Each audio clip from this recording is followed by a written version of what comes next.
Pahayag lang daw ng galit ang taong bayan sa isyu ng korupsyon, pero hindi nangangahulugang gusto nilang patalsikin ang Pangulo. Duda ko, natatakot sila sa posibleng mangyari sa kanila. At alam naman natin na matagal na talaga silang insecure. Siguro takot, kaya nila nasasabi may destabilisasyon. Insecure, pangalawa takot, pangatlo paranoia. Kasi ang tao na may bisyo, nagiging paranoid. Dahil World Pandesal Day, tinanong si VP Sara kung anong klaseng tinapay. May bisyo daw mga ka-reaction, paranoid. Banga ganun. Paranoid di ba yung mga tamang duda, tamang di ba may mga tama. Mga ka-reaction, meron po tayong mga masamang balita. Hindi na raw po nagtatrabaho si Bongbong Marcos. O hindi nagtatrabaho. Hindi ko po alam ha. Hindi nagtatrabaho o hindi na siya nagtatrabaho. Nako, siyempre pag hindi na nagtatrabaho, anong gagawin natin? Di ba? E di palitan na natin ganun. Ganun lang yun eh. Bawa, may trabaho ka. Hindi ka nagtrabaho. Anong gagawin sa'yo? E di tatanggalin ka, di ba? O ito, papakinggan po natin. Hindi na raw po nagtatrabaho si Bongbong Marcos. Ulitin ko, hindi na raw po nagtatrabaho si Bongbong Marcos. Hindi raw nagtatrabaho si Pangulong Bongbong Marcos kaya walang direksyon ang gobyerno. Ayon yan kay Vice President Sara Duterte. Dagdag pa ng bise, siya lang daw ang kumikilos nung partipasya ng gabinete ni PBBM. May buwelta naman dyan ang palasyo. Nasa frontline na balitang yan si Camille Samonte. Bumanat si Vice President Sara Duterte sa pagtatrabaho ni Pangulong Bongbong Marcos. Diyos ko, akala mo ba yung presidente natin nagtatrabaho? Hindi nagtatanong yan at all.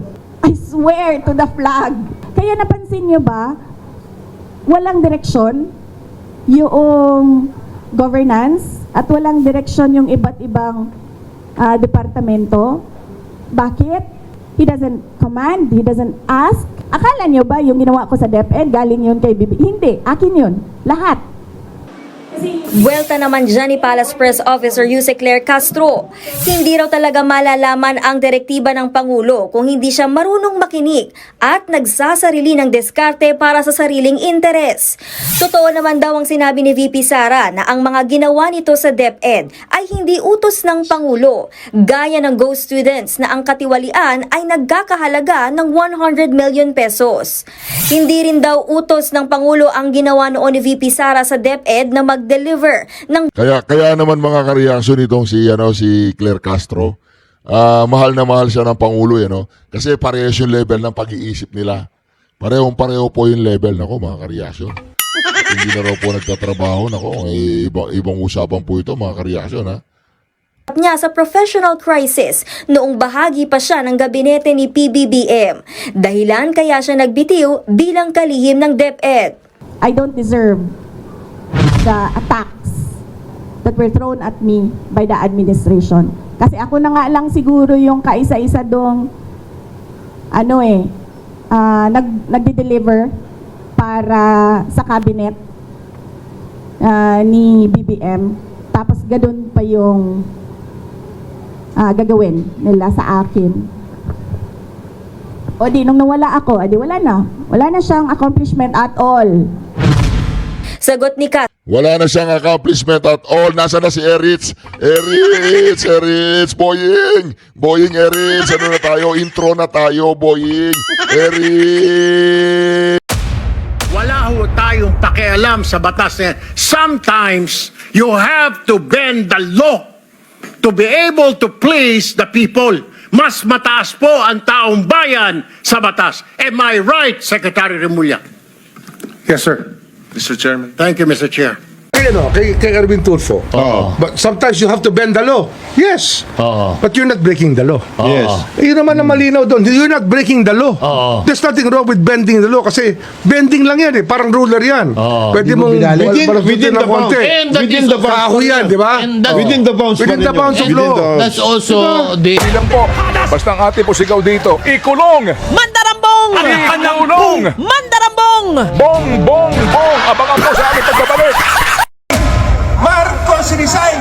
Lahat ng mga Marcos sa susunod na 2028, huwag na natin iboto sapagkat mayroon silang James na magnanakaw.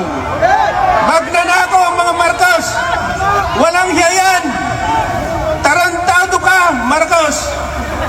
kininam, Marcos! Tarantado ka! O kininam! Tarantado ka, Marcos! O kininam! Kininam! Walang hiya ka! Sinungaling ka! Akala ko ikaw ang pag-asa ng bayan. Ikaw palang papatay sa bayan. Ama! Walang hiya! Kaya sa 2028, pagkaisan natin na ibangon muli ang Duterte, si Sara ang ang presidente natin. Sara Duterte! Duterte! Duterte! Duterte! Duterte!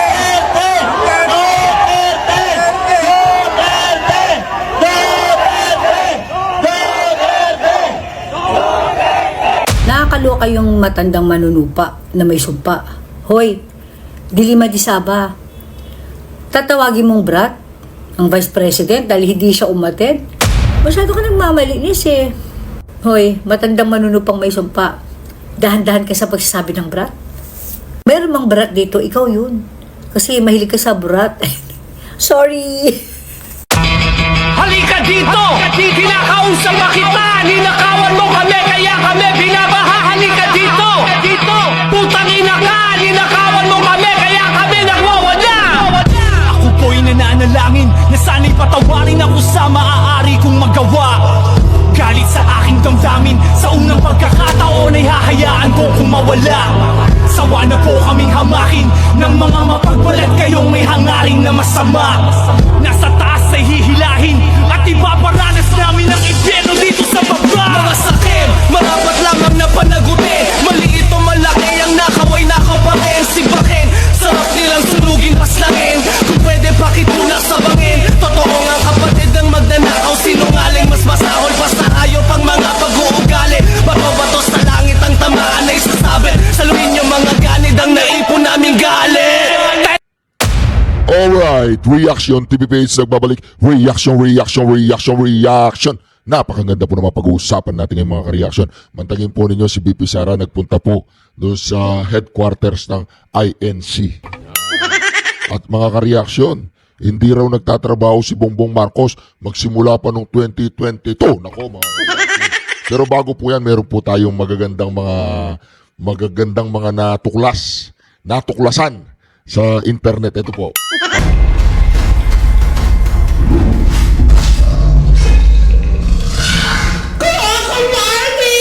Coco Martin. Martin? Sino yun? Ha? Hindi mo kilalasin? Ano ba? Hindi raw nagtatrabaho si Pangulong Bongbong Marcos kaya walang direksyon ang gobyerno. Ayon yan kay Vice President Sara Duterte. Dagdag pa ng bise, siya lang daw ang kumikilos nung partipasya ng gabinete ni BBBM. May buwelta naman dyan ang palasyo. Nasa frontline na balitang yan si Camille Samonte. Nako, hindi raw po nagtatrabaho si BBM. Alam naman natin, hindi naman nagtatrabaho yan eh. Hindi nga nag-aaral yan eh. Walang yan naman eh. Kailangan pa bang ibalita yan ng nagtatrabaho, hindi nagtatrabaho? Hindi nga niya alam kung merong lindol doon sa Cebu, may anong nangyayari sa Pilipinas. Anong gagawin natin, di ba? Eh naman, kailangan pa bang ibalita na hindi nagtatrabaho si Bangag? Hindi raw nagtatrabaho si Pangulong Bongbong Marcos kaya walang direksyon ang gobyerno. Ayon yan kay Vice President Sara Duterte. Dagdag pa ng bise, siya lang daw ang kumikilos nung partipasya ng gabinete ni BBBM. May buwelta naman dyan ang palasyo. Nasa frontline na balitang yan si Camille Samonte. Bumanat si Vice President Sara Duterte sa pagtatrabaho ni Pangulong Bongbong Marcos. Diyos ko, akala mo ba yung presidente natin nagtatrabaho? Hindi nagtatanong yan at all. I swear to the flag.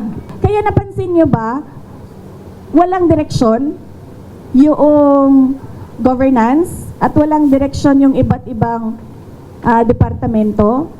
Bakit? He doesn't command, he doesn't ask. Akala niyo ba yung ginawa ko sa DepEd, galing yun kay Bibi? Hindi, akin yun. Lahat.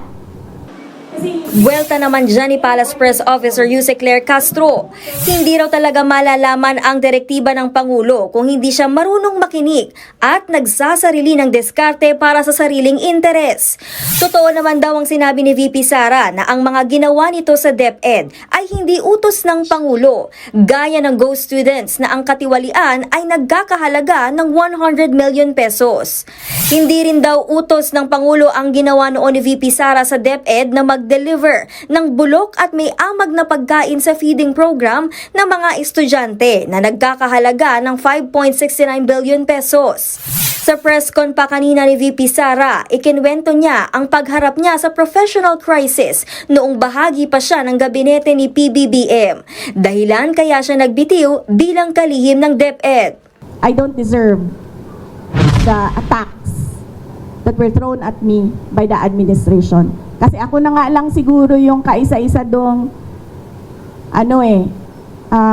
nagde-deliver para sa cabinet ni BBM. Tapos ganun pa yung gagawin nila sa akin. O di, nung nawala ako, adi wala na. Wala na siyang accomplishment at all. Sagot ni Castro, puro haka-haka lang yan ng bise. Marami raw maloloko sa mali niyang kwento. Sa usapin naman ng umano'y destabilization plot laban kay Pangulong Marcos, giniit ni VP Sara na walang ganyan. Kwentong Malacanang lang daw yan. Nagpahayag lang daw ng galit ang taong bayan sa isyu ng korupsyon, pero hindi nangangahulugang gusto nilang patalsikin ang Pangulo. Duda ko, natatakot sila sa posibleng mangyari sa kanila. At alam naman natin na matagal na talaga silang insecure. Siguro takot, kaya nila nasasabi may destabilisasyon. Insecure, pangalawa takot, pangatlo paranoia. Kasi ang tao na may bisyo, nagiging paranoid. Dahil World Pandesal Day, tinanong si VP Sara kung anong klaseng tinapay. May bisyo daw mga ka-reaction, paranoid. Banga, ganun. Paranoid, di ba yung mga tamang duda, tamang di ba may mga tama. Na Pangulong Marcos, Congressman Martin Romualdez at Zaldico. Sagot dyan ng bise? Definitely, hindi sila tinapay. Dahil hindi makain yung ugali nila. At hindi makain yung korupsyon nila. So kung ako ay tinapay, ako ay isang ensaymada. Nagbabalita mula sa Frontline, Camille Samonte, News 5. Yes, ay made, no? Hindi na lang kaya, yung, anong tawag doon? Yung matigas na tinapay. Dapat i-abolish na lang yung ICI na yan. Mga inutil. Wala daw silang makita. Nasa mukha nyo na. Kakagatin na kayo. Wala pa rin kayo makita. Kasi yung utos sa inyo ni BBM, si Zaldico lang. Kasuhan nyo. Hindi nyo pwedeng kasuhan ng pinsan niya si Martin Luther King. Also known as Kim Bonjing. You think we're stupid? What kind of investigation are you doing there? When the people have lost trust in your independence? You're useless. That's why all this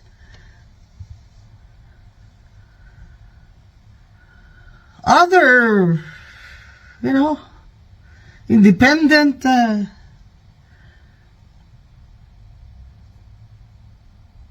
legal experts have refused, such as former Ombudsman Justice Carpio Morales, because they know that this ICI is just cosmetic. Come on, BBM. Why did you all of a sudden wake up from your comfortable slumber after 3 years to make public these ghost projects. Why? Because of the U.S. State Department report. And I'm sure other creditors will be making comments soon. Utang ka ng utang, BBM. Utang na loob. Tapos kinukurakot lang ninyo ng pinsan mo. Huwag ka maghugas ng kamay na hindi ka kasali dito, BBM. Dahil ikaw ang nagpirma. Budget mo yun. Ang 2025 budget na puno ng pading ng paldo na ng lahat ng ghost projects at infra na kahayupan nyo, mga congressman at congresswoman na mga ganid kayo. Ginamit nyo ang General Appropriations Act ng 2025 dahil election, magi-election. Kasi ambisyon ni Martin Luther King, i-control ang mga congressman, ang mga district, ang mga party list para sa 2028 election na siya ang tatakbo na presidente.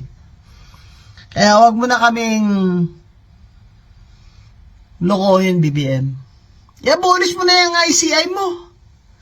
Gumawa ka ng komisyon na paniwalaan ng tao. Yung mga nilagay mo dyan, wala yan. Tuta mo lahat yan.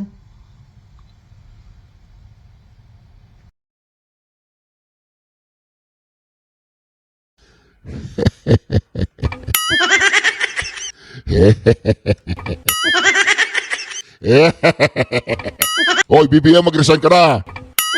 O, di ba ayaw ka na ng taong bayan dyan sa Malacanang? Fired ka na, fire. Resign. Resign. O kaya pahinga ka muna, magparehab ka muna. Samantala, dumating po sa Central Office ng Iglesia ni Cristo si Vice President Sara Duterte kaninang hapon. Kaya alamin po natin ang detalye sa report ni Laila Tumanan. Muling bumisita kaninang hapon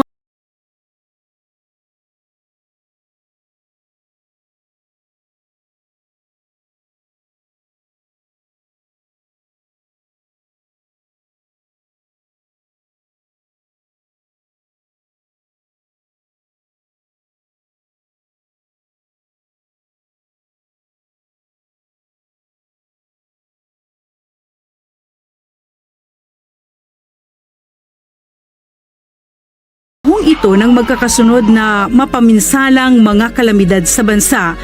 Kinilala rin ng Vice Presidente ang nagagawa ng Iglesia ni Cristo na komprehensibo at agarang pagtulong sa mga kababayan nating labis na nangangailangan sa pamamagitan ng proyektong lingap sa mamamayan. Nitong mga nagdaang buwan ay hindi lamang magkakasunod ang isinagawang relief operations, kundi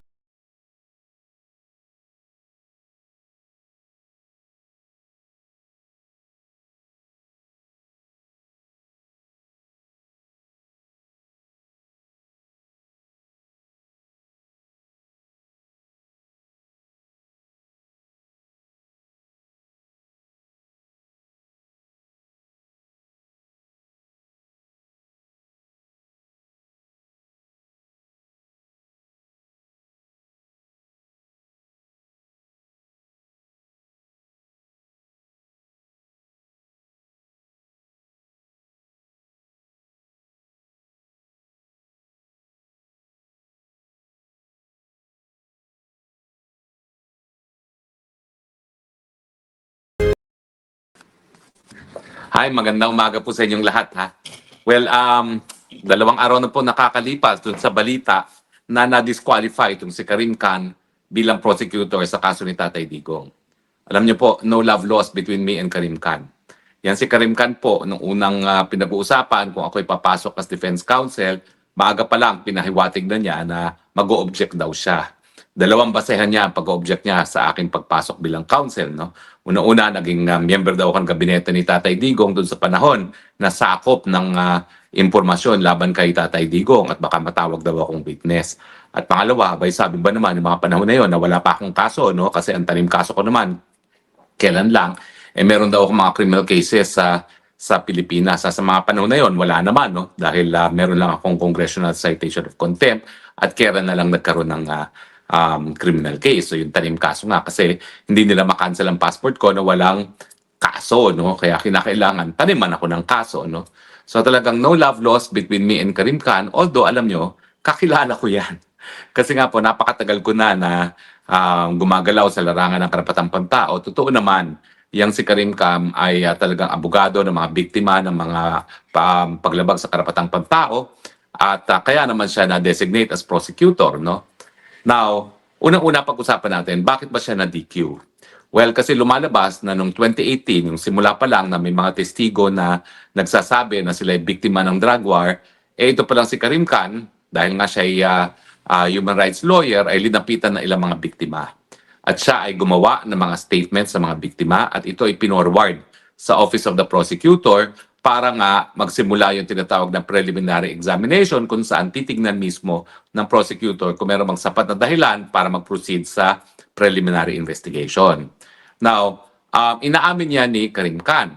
Pero ang sinasabi niya, yung kanyang involvement hindi naman daw major.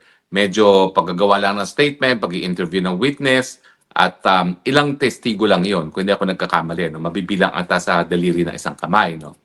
Now, ang sabi naman ng prosecution, well, yan ay pwede pa rin maging dahilan kung bakit siya magiging bias. Now, marami nagtataka. Prosecutor siya. Kinakailangan niyang patunayan yung pagkakasala ni Tatay Digong. Bakit aakusuhan siya ng bias kung siya ay naging abogado ng mga biktima? Well, dyan po papasok yung sinasabi natin na inquisitorial system na pinapatupad sa Europa at napapatupad sa ICC. Ang prosecutor po, ang papel niya, hindi lang para magpakulong. Ang prosecutor, ang papel niya ay magbigay ng katarungan. Ibig sabihin, kung meron siya nakikita mga ebidensya na magpapatunay na walang sala ang isang akusado, dapat yun, ilabas niya at gawing dahilan para siya ay mag-dismiss ng kaso. So, hindi pa ibig sabihin na palibasa siya ay prosecutor, siya ay magkukonvict at all means, gaya ng ginagawa ng mga piskal Pilipino, no? Na pati ako, tinaniman ng kaso para lang magkaroon ng kaso sa korte at makancel ang aking passport, no? Dito po sa inquisitorial system, dahil ang prosecutor ang siyang kakalap ng ebidensya para malaman kung mayroong sapat na or good reasons para magkaroon ng warrant of arrest, ang prosecutor ay inaasahan na magiging patas. Patas sa mga nagrereklamo at patas sa mga akusado. At meron nga siyang obligasyon na kapag merong ebidensya nagpapatunay na walang pagkakasala ang isang akusado, dapat yan ilabas niya at gamitin niya para nga ma-dismiss. So hindi po guys sa Pilipinas na ang prosecutor nag-i-evaluate lang ng ebidensya na sinusumite ng mga partido. Sa inquisitorial system na sa tingin ko dapat ma-adapt din natin sa Pilipinas, ang prosecutor nang hahanap ng ebidensya. Hindi sila nakaupo na nag-aantay sa mga abogadong magbigay ng ebidensya. Sila na ang hahanap. Kaya importante po na maging impartial ang isang prosecutor dahil ang kanyang katungkulan hindi lang para kumanap ng ebidensya para magsampa ng kaso, kung hindi, protektahan ang mga inosente, no? At kaya importante yung pagiging non-biased. Kasi alam ko marami nagtataka, ano ngayon kung bias yung prosecutor? Talaga naman trabaho niya yan na patunayan na nagkakasala. Yun po ang dahilan kung bakit kinakailangan maging non-bias ang prosecutor kasi sa isang inquisitorial system, trabaho ng prosecutor hindi lang mag-convict. Trabaho niya magbigay ng katarungan, ibig sabihin, huwag kasuhan ang mga tao na walang pagkakasala. Yan sana po'y ginawa ng mga piskal sa DOJ dun sa aking sariling kaso. Ngayon, anong naging desisyon ng Korte Suprema? Ang Korte Suprema tuloy na International Criminal Court. Ang sabi ng International Criminal Court, yun namang batayan kung dapat ma-disqualify ang prosecutor o judge ay hindi naman yung napatunayan ng bias. Kundi, meron silang objective test. Reasonably ba sa isang nakatingin na isipin ng isang prosecutor ay magiging bias given dun sa mga circumstance na sinasabi, given na siya ay naging abogado sa ilang mga nagrereklamo na biktima di umano ng drug war. At ang sagot ng hukuman, bagamat hindi napapatunayan na bias si Karim Khan at sinasabi nila wala pa rin ebidensya na bias siya, kinakailangan sa mata ng publiko, makasiguro ang publiko na walang bias ang prosecutor. At ang sabi naman nila, using yung objective standard na reasonable basis, kung iisipin ng ordinaryong mamamayan na merong bias si Karim Khan, ang kasagutan ay oo. Kasi bagamat hindi naman decisive yung pagiging abogado ni Karim Khan kasi bumitiw naman siya at siya ay naging prosecutor long after na nagkaroon siya ng enkwentro sa mga biktima, ang katunayan, sapat na yan para isipin ng publiko na baka siya nga ay biased. So ang sabi ng hukuman, i-disqualify ka namin not because we are sure that you are biased, pero i-disqualify ka namin kasi sapat na yung iyong naging papel bilang abogado ng mga di umano mga biktima ng drug war para isipin ng ordinaryong mamamayan na posible nga. Ang pinag-uusapan yung possibility. Posible na ikaw ay maging bias. Ang pangalawang batayan pa ng korte ng ICC ay dahil itinago ito ni Karim Khan. Sinabi lang niya yung pagiging abogado niya shortly before humingi siya ng warrant of arrest sa hukuman dito ng taong 2025. Samantalang 2018 pa ito nangyari. Siguro naman kung ikaw ay nagbigay ng advice at gumawa ng statement ng mga biktima ng drug war at ikaw ay natalaga bilang prosecutor ng ICC, hindi mo sasabihin yan sa 2025 lamang kundi sa 2018. Or kung kailan ka na talaga bilang isang prosecutor, no? Hindi po pwede na i-disclose mo lang yan matapos ka humingi ng warrant of arrest. No? So ang sabi ng korte, well, dahil nga kinonceal mo naman yan, talagang lumalakas pa yung possibility na ikaw nga ay bias. So ngayong na-disqualify na si Karim Khan, ano ngayon? Well, sa akin, wala masyadong ibig sabihin yan. Bakit? Kasi si Karim Khan po ngayon ay naka-leave. Hindi po siya involved sa prosecution ng kaso ni Tatay. Bakit? Kasi nga, siya ay nahaharap sa mga reklamong sexual harassment. Manyakis daw siya. So, na-disqualify siya, naka-leave naman siya. Siguro, importante itong desisyon nito kung sa lalong mabilis na panahon, magkaroon ng desisyon at sabihin ng UN ethics body na hindi siya guilty ng sexual harassment. In which case, itong desisyon nito ay pipigil para siya maghimasok sa kaso ni Tatay Digong. No? Pero sa ngayon, walang ibig sabihin yan kasi nga, on leave siya. Hindi siya sumasapi sa paglilitis kay labang kay Tatay Digong at ang humahawak ngayon ay isang deputy prosecutor. No? Alam naman natin na sa ICC, ang trabaho ng prosecution, hindi lang nakasalalay doon sa chief prosecutor, kundi doon sa mga aktibong mga abogado sa ilalim ng chief prosecutor, kasama na yung deputy prosecutor. At sa tingin ko, pampalubag loob lang yan para sa ating mga supporters ni Duterte. Bakit? Kasi wala pa tayong motion na pinagbibigyan nila. Yung pinaka-importanting motion na gusto nating mag-grant interim release, binasura. Meron pang isang motion para i-disqualify yung dalawang judges ng pre-trial tribunal kasi sila ay kasama na bumoto na sapat ang ebidensya para magpatuloy ano tawag dito, para magpatuloy ang preliminary investigation, binasura rin. No? So kumbaga, kung mag-i-score tayo, 2-1, 2 motions denied, 1 motion granted, pero yung motion granted, wala namang ibig sabihin kasi naka-leave na nga itong si Karim Khan. Yan po ay isang pamamaraan ng korte para makonvince yung mga Pilipino na patas ang korte para tanggapin yung mga desisyon nila na alam natin hindi naman makatarungan. Gaya ng desisyon nila na pinagkakait nga ang interim release sa isang 80 anyos dahil lamang sa mga bagay-bagay na siyempre natural na reaksyon ng mga kaanak ng isang akusado na sa tingin nila na totoo naman ay kinidnap sa Pilipinas. Ang pinaka-nabubuisit ako dyan sa desisyon na binasura yung interim release, yung sinasabi na yung pag-question daw sa legitimacy ng pagka-aresto kay Tatay Digong ay isang dahilan para wag siya bigyan ng interim release. Pwede ba yun? Totoo namang kinidnap siya dahil wala naman talagang pagsunod dun sa Article 59 ng Rome Statute na dapat siya hinarap muna sa hukumang Pilipino. Tapos yung sasabihin nila na, sinabi ng anak ganito at makapangyarihan pa ng anak dahil Vice President. Ignoramos naman sila sa tunay na anyo ng politika ngayon. Ignoramos naman sila na bagamat may titulo si BP Sara, ayun nga, napakaliit na budget na binibigay at siyempre, pilit pang ginigipit. Pilit pang pinatatanggal. So wala na talaga magagawa si BP Sara kung hindi to defend her office dahil nga pilit siyang pinatatanggal bilang Vice President para siya ay mabura doon sa mga possibility na siya nga ang susunod na presidente ng Pilipinas dahil ang gusto ng Marcos Jr. ay maging Marcos forever gaya niyang kanyang ama. At dahil ang pinag-uusapan natin ay paggigipit nila kay Inday Sara para nga mawala ang number 1 na kanilang katugali sa politika pagdating ng 2028 or maski hanggang ngayon, no? Dahil pag nag-people power, ang susunod ay si Inday Sara Duterte, sinisigurado nila na kapag mag-people power, kakampi pa rin nila ang papalit sa posisyon at hindi si Inday Sara.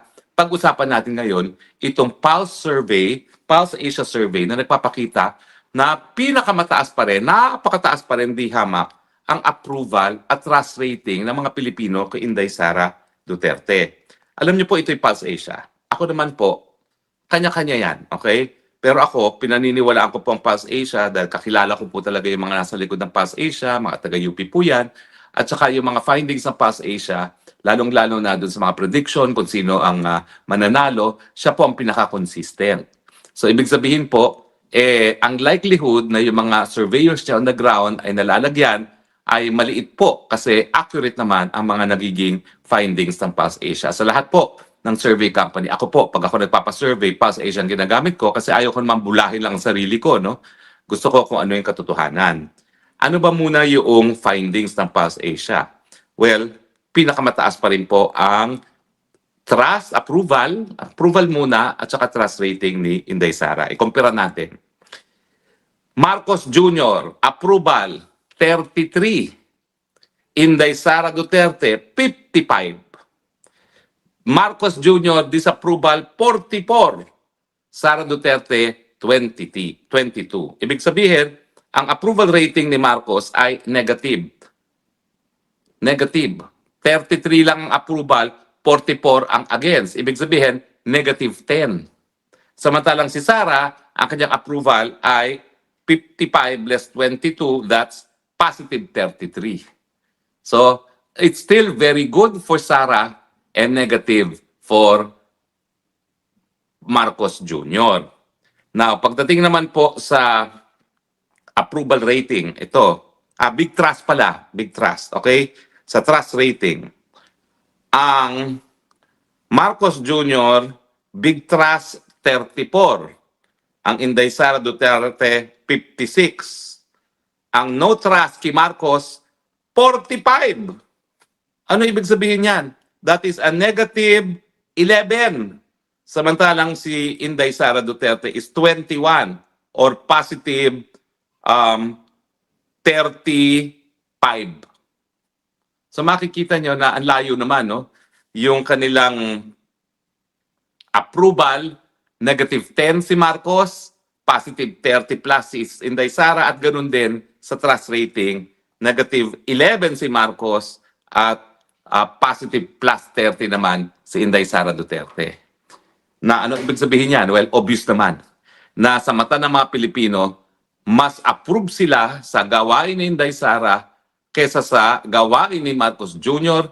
at mas pinagkakatiwalaan nila si Inday Sara kesa kay Marcos Jr. At malaki ang agwat. Kasi ang agwat niyan is negative 10 and positive 30, that's 40. That's 40 points ang lamang ni Inday Sara pagdating sa approval at tiwala ng taong bayan. Bakit? Well, nandyan na po yung pinakidnap niya si Tatay Digong. Tingin ko, pinakamalaking factor yan. At dinala rito sa dahig. Hindi naman po pwede ipakidnap mo yung pinakamamahal na presidente sa kasaysayan ng Pilipinas and get away with it. Dahil, ay, wala akong kinalaman dyan, Interpol yan. Alam naman ng lahat na nagsalita ng ICC. Hindi kami ang nagpakuha dyan kay Duterte. Yan ay surrender ng Philippine government. O, pangalawa, yung patuloy na pagtaas sa presyo ng bilihin na walang ginagawa ang Marcos Sr.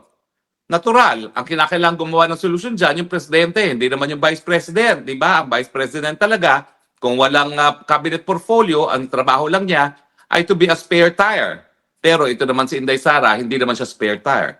Ginagamit niya kung ano man yung napakakonting pondo na binigay sa kanyang opisina para magbigay ng ayuda sa lahat ng mga nasasalanta ng bagyo, ng lindol, at pagputok ng mga bulkan. At saka siyempre, nandun siya nakikiramay sa mga biktima ng ganitong mga kalamidad. At importante, nandun ka nakikita, nararamdaman ang iyong pagsuporta sa panahon ng pangangailangan.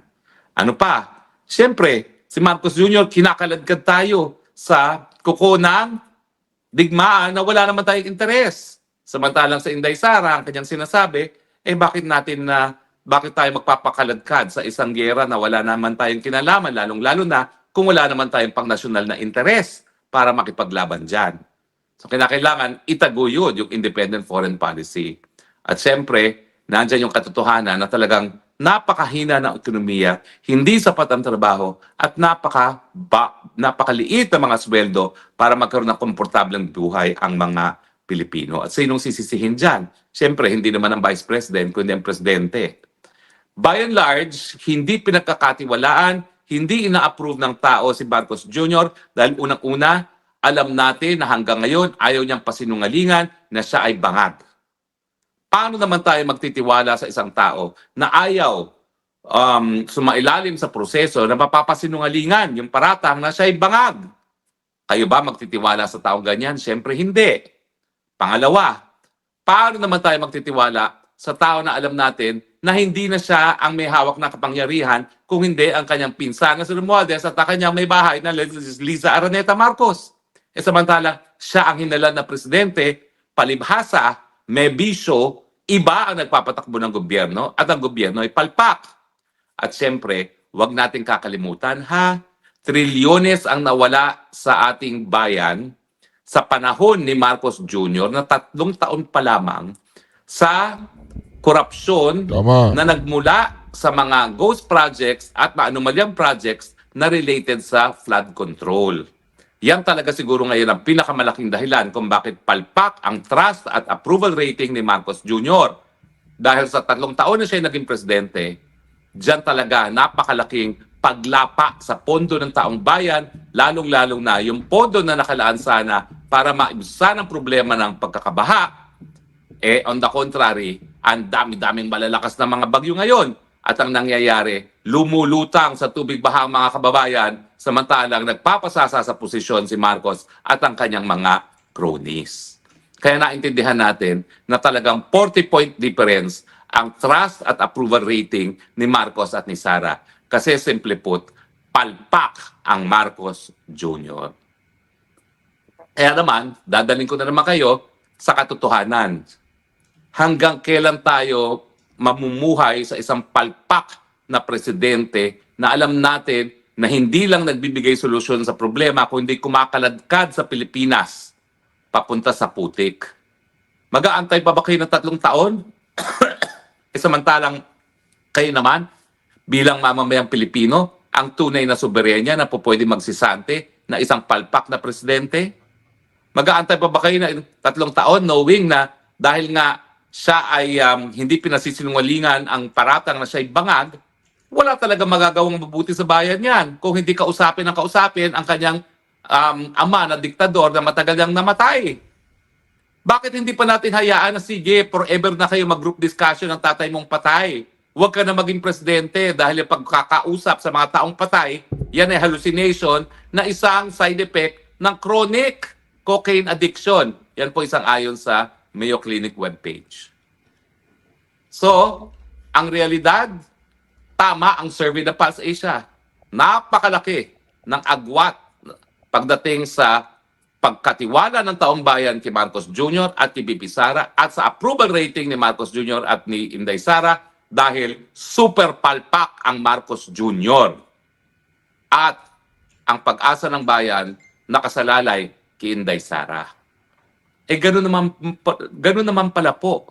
Napakalaki ng tiwala ninyo at approval rating kay Inday Sara kung ikukumpira kay Marcos Jr. Bakit hindi pa natin hayaang mamuno ngayon na si Inday Sara?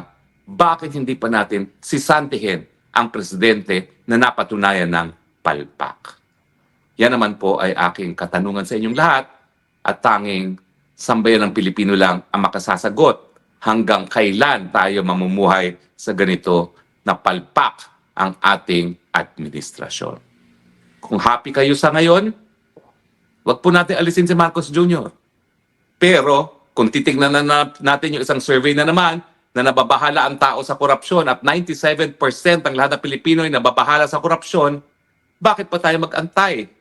Ngayon na po, wag na po tayo maging masochist. Alam ba yung masochist sa Tagalog? Ano ba tawag sa masochist sa Tagalog? Yung talagang sinasaktan ng sarili. Alam ko sa Pilipinas, tayo lang yung bansa na pagdating ng mahal na araw ay sinasaktan natin yung mga sarili para maalala yung sakit ng Panginoon na hindi na kinakailangan gawin. Dahil bilang mga Kristiyano, si Kristo na nga ang nagbayad sa ating mga kasalanan. Pero sa pang-araw-araw ng buhay, parang ginagawa natin yon. Ang tawag doon, self-flagellation sa Ingles. Sinasaktan natin ang sarili natin. Bakit? Hindi ko alam.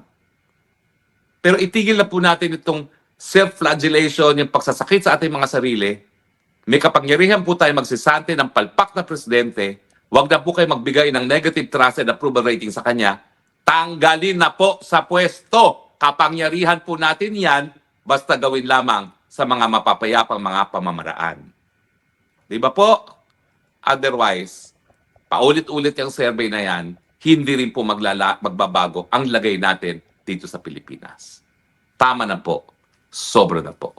Ako, ang gaganda ng mga comments dito, ha? May mga kumakanta na, Marcos, magnanakaw, si Arth EM. Okay? Tapos, ayan, kumakanta nga si Arth EM. Si MJ